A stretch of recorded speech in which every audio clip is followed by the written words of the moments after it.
there's an aspect to what's happening in society that I start thinking, this isn't really like some amazing, brilliant plan of, 100 years of Jewry or something like that. But I'm like, no, no, no. It's these people who kind of believe in this concept of the revolution and that, just change is good, but not change like just what happened in Europe now. That a bunch of seats went to nationalists and further right of center parties, and just enough that it's going to shake up mostly how funding to Ukraine is going to work, how much countries are willing to throw in as far as their own armed forces. It's also going to completely obliterate the Green Party's efforts. See, that's already been happening. A lot of people don't know that quietly many European greeny green, liberals love going on about this country and how they're so smart about doing this and doing that and socialized things, and in that country they do it this way, blah blah blah.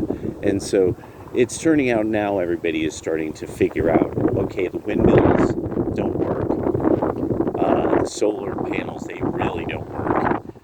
That whole technology, just the issue comes down to, just the impedances that you're always having. You're always losing something, and mostly then just the way the battery systems work. And that what you need is, if you have something like windmills, these windmills have to be a part of a contiguous pumping system for water, so that you're using fundamentally gravity all the time. You're adding to the wind power, to the mechanical power. You're adding then gravity to get more hydraulic power, and that way at least you can do something with moving water. At least with that. I mean, this is something that you could, have a bunch of small filtration systems and systems for local reservoirs and things. Wait, what was that? Oh, it was just a crow. Okay. I was like, what? No way, are we going to get another super cool bird on my YouTube channel? Super cool birds of Eugene. But anyway, so in talking to this Democrat, I was sitting there thinking, like, okay, he really doesn't know any of the critiques of, like, why do people not agree with the Democrats, with the Greens, with the Social Democrats? Like, what could possibly be the legitimate, rational disagreement? And more, this is really hitting me, that this is a real constant thing that they're on about. Because, like, Uyghur does this a lot, that it's this idea that, oh, no, we're being very rational and we have science on our side. And these are, irrational, emotional Bible thumpers. The key to this always, all liberal issues, and more, it's just taken me a long time to accept it. It is really, no, people who have a problem with God and the Christian religion, the more they got a problem with, the more you can't get them to fucking get it. And the thing is, I finally started to really sit back and I'm like, no, you have to accept it will get worse. You don't want it to get worse. You're still thinking in this way that's a good, solid Western liberal. It'll get better. People will get rational. They'll stop doing that. No, it will get worse. That is what God said when he came as a man. Things and I'll take that one Jewish guy, guy Dan, what's his face? Where he was like, things they get better, and it's good, and then life, it gets a little worse, it sucks, but what you're going to do. It's like, I just loved how base and nationalistic he was. They were given billions of dollars of shekel, and what did they do? They were sitting there on the beach smoking Marlboros. I was like, oh my god, dude, that was so good. But so I started really rolling this along. I was like, okay, this person I was talking to doesn't get that there's not an ample fighting force for America right now. The men who could fight, they simply are, you're just not going to get them. Even if there's this idea of them being drafted, then that's it. All social cohesion falls through the floor. Then it becomes come and get me. And that will never happen. That it just isn't going to happen. Even the old military culture of America, they'll say, you cannot have my son. No, you're not going to put him in heels and a dress, and make him fucking fight for Ukraine. That's not going to happen. He's not going to die in the fucking mud because you guys refuse to make peace with fucking Vlad the Putinator, and then that's the next thing is we can't make peace with Vladimir Putin because then what's he going to do? He's going to gas the Kurds. That's what he's going to do. He's going to kill all the Kurds. He's going to gas them all. And then he's going to march into Poland like he said he would. And it's like he's actually never said anything like that he would ever do anything like that. And actually logistically there's almost nothing he would gain if you were to do this thing you seem quite sure he's going to do. And I'm like, and then it hit me, I'm like, wait, so now the hippies, they want war with Russia because now the news is telling the truth. This really is the devil they've always feared. He's going to gas the Kurds. He's going to put all the women of Europe in burqas or something when he marches his endless lines of soldiers in. Another thing that I'm like, well, if he has all these soldiers that he could just suddenly summon to apparently march all the way to the damn English Channel. He has so many soldiers, they'll just march all the way to Lorraine, and so I'm just thinking about, so he supposedly has all these soldiers, but somehow they haven't just marched all the way across Ukraine, but he has all these soldiers, and these soldiers they're gonna be coming, don't worry. And they're gonna march and they're gonna take all of Poland.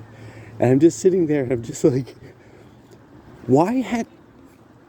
and all these various parts of my mind thinking about strategy and numbers that I know about and stuff, and then just the logic of some of this, then I was really like sitting there like, why would you do that if you could just seal incredible energy deals with them that make it so that you get money from them all the time? But because apparently something like that makes sense to people. He's megalomaniacal, don't you know? He hears all these people in his country who go up against him die. And of course there's this moment where you're thinking like, insert Hillary Clinton joke here. But then you realize like, okay, no, it's really corrupt there, right? Compared to what? Like compared to where? Just to see what the answer would be, so there's these moments where I'm like sitting back like, no, this is probably pretty normal thinking of people who are Democrats on the left and generally liberal. And these are people who they're quite sure they know what the fuck they're talking about, that they're keeping up on this shit. They're up on the up and up. And one of the things about this conversation is that I was like, yeah, over the last few days, it's been announced now that fundamentally the deal that's made the petrodollar no longer exists.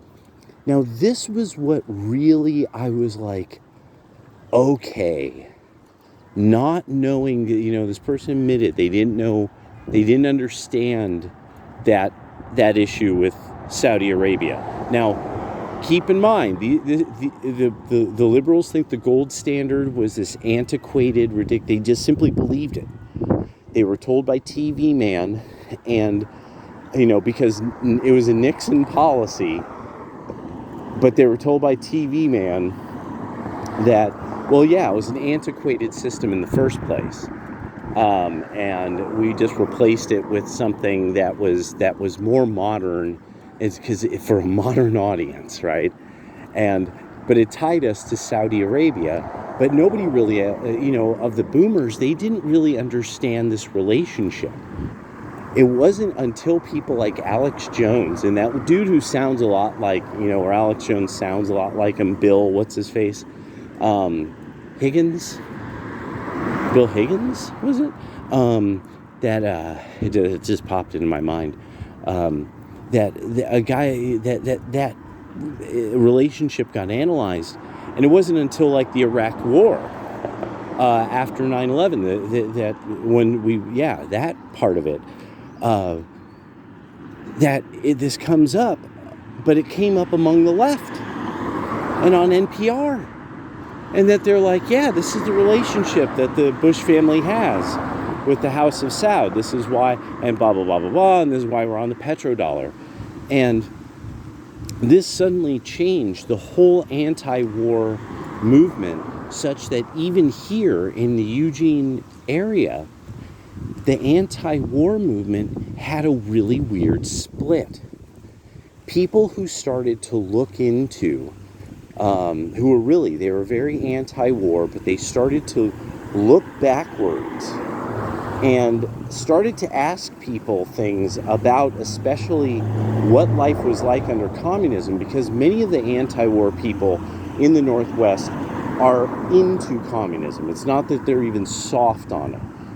They really still buy that there's some way that they can fix socialism, like, a starlet in a movie can fix, the bad guy, in these new badly written shows and movies, that they could fix Karl Marx. I can fix him.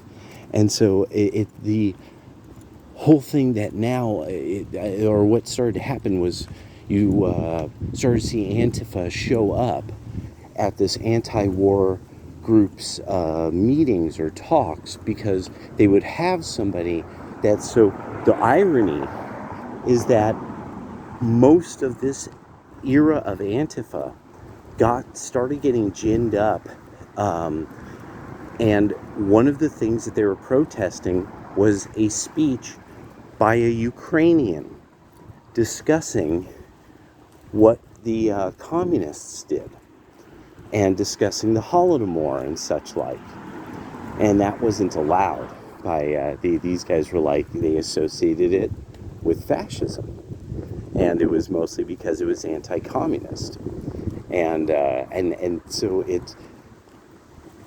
the left is going to be facing an unbelievable problem when the older people have to face that they are really, that the old left are genuinely afraid of the young people.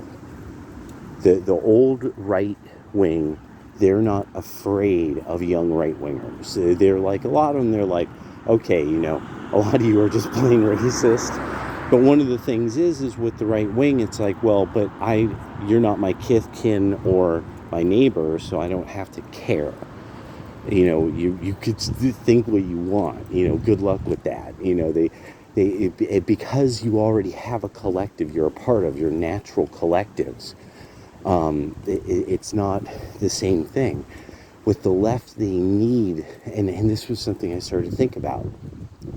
This was a key thing that as I was reading some of Karl Marx's stuff, that I was like trying to figure out certain ways of like putting the words he's using, like, okay, there's got to be some kind of example of this, like a way that you could categorize, like, who is he talking about here? And like, what would this look like? Now, one of the things that it hit me after a while was that this idea of the educated middle class. At a certain point, one of the things about this is that the educated middle class is not supposed to have colloquialisms anymore. You can't say fixin' or finna once you're of the educated middle class. That's just not, that's not what you say. Now, some people would think, because of where they are from in America, that's a saying that is only Black American, and anybody who's from Greater Appalachia knows, no, fixin' to is said by everybody across Greater Appalachia until they become middle class and educated. So you have to throw out the old language you used to join that group fully. And then it becomes this issue of the way of that class, that what is the acceptable point of view that the educated middle class person has, because they want to associate with this group that really kind of exists but doesn't really exist. And you know, it's just like, oh, you make so much money, oh, you've actually had some kind of tutelage on these subjects. It's kind of it's really kind of a gossamer thing. There's many ways somebody could be an educated middle class, but so that's why it then becomes this very phony identity that people have to really put on airs. At a certain point, it becomes, keeping up with the Joneses, say that we saw in the 50s in suburbia, or putting on airs, which is heavily a part of a lot of the glamorous periods of the 90s, where there's just money everywhere and credit everywhere, or in the 2000s, money and credit everywhere. And so people are blinging out and stuff and getting 20s on ridiculous vehicles and such like that. Well, so more and more, you're starting to see this genuineness happening. When Black people say they're for Trump, they're saying we faux him. We faux Trump. They're saying it like that. They're saying it in the old colloquial way. And nobody's ashamed of it on the right. Nobody's like, oh yeah, so nobody's awkwardly, or if they're awkwardly, yes, they're for Trump, you see. But it gets even funnier then. It kind of even, it's kind of a magic moment in a sort of way. It's really this thing of like, no, there's just not that shame of that. On the left, you can see how Black people show up at very specific moments on camera. They want you to see the Blacks. and it's these people giving they're speechifying. They yeah, blah blah blah, and da da da da, and blah blah blah, and then it's, oh yeah, you tell them, they're clapping away, and you're just sitting there just like, what? This is artificial as hell. And people who are involved in Black American politics in major cities, they probably get this. They're obvious. So many people, especially Chicago, these people are showing up to all these meetings, and really getting more and more angry, about like, why won't you just deport these fucking people? And it's because, you see, the Democrats don't want to deal with Black Americans. Really do think that they're really like, no, these people, are they from here? Are they illegal? That's illegal. That's a crime. And they go. And so they're getting shined on. They know they're getting hustled. They know they're getting bamboozled. They now absolutely all know this across all of Black America. But there's these people that they're going to keep doing this thing like the white Democrats and liberals do. Or, oh, well, I don't know about that. It's like, what are you talking about? You don't know about this. And then, you bring up what are absolutely accurate reports about like mysterious amounts of housing and strange giant empty facilities that apparently are something like a prison all over the United States, and all this weird stuff that the government's up to that it doesn't seem to have much indication of why you would need space for like 1 million, 3 million people, things like that, oh, I don't know. And you're like, what, do you think they're going to put the Native Americans there? You know what we did to them, right? Yeah, you know what we did to them, right? You're just like, God damn it. Are you thick? But I've started to have to accept that it's going to just get worse. And you have to just be ready for when it's really bad. Nothing else. There's just people who you're going to have to feel bad for. You're going to just have to feel sorry for them. Like, what a sucker, what a chump. Why didn't they understand what was coming, but this idea, the thing it's kind of galling, though, that this obvious assumption that was there, that there's going to be, no, there'll be men we could throw at the Russians. They'll be there. Don't worry. You just throw, there'll be dudes. You can just throw them at the Russians. It's all, no. And I'm just like sitting there like, no, Ukraine's definitely going to lose. I mean, just there's not much way around this. The sheer number of losses that, they can't gin up the numbers, and to hear like sort of this, and I'm sitting there, I'm like, no, you obviously think they're going to come up with soldiers to fight the Russians from somewhere. And I remember then what Apostate Prophet talked about being a Sufi, and that the school of thought that his school was a part of, and that there were ideas that were definitely that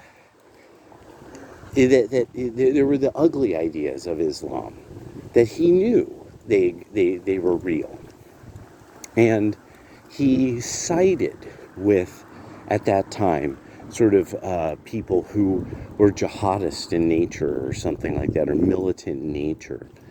And there was this way that when people would say, but if these kind of militant guys get in charge, what life would become like, and that there would be kind of this mystic bliss. And he would be like, he would be able to say some kind of wishy-washy, like it was the will of Allah that was going to decide, da-da-da. And you get this a lot in every group of people. There's that kind of mentality where they're going to have some wishy-washy, goo-gaw, what people call woo-woo response. But it's this mystic bliss, like going into some Gnostic bliss, that, and so I started to think about it, and I was like, that's what I was seeing a bit of this common Gnostic bliss, like the young men will just be like, just send me off to Novgorod, just drop me in, bro, I'll fight him, And I'm just sitting there like, that's not going to happen. It's not going to happen. I'm like, oh my God, like, who do you think these, what? like, yeah, and I realized this was somebody that they weren't on social media. Um, they're they don't get it. But I mean, but for this person obviously communicates with other liberals of about his age group. So I had to sit there and think, like, no, so somewhere this is a totally normal mental process to go through. And that at some point everybody's sitting there, I guess, drinking coffee or smoking a doobie or something, and all just thinking, like, no, when finally, like, the French finally, like, start, like, sending in their army, then, just when the Netherlands sends in their special forces, I just don't even know, like, what it could be. Oh, don't worry. The Swiss are still, they could fight. Like, all 5,000 of them can fight. I just, I just don't get it. And it's amazing. I'm really, like, kind of at that stage where I'm like, this is kind of amazing to know. And then to be like, I just need to deal with it emotionally, sit back and watch it spiral completely out of, like, conceptual uh, reality for this person, and a lot of others. I think way more people than I ever really imagined. Why don't they take that away? Oh, well. All right. There's some weird, big, giant piece of garbage next to our building. I'm like, it's a fire hazard like crazy, but oh well. I'll just leave them an email about it. All right, later.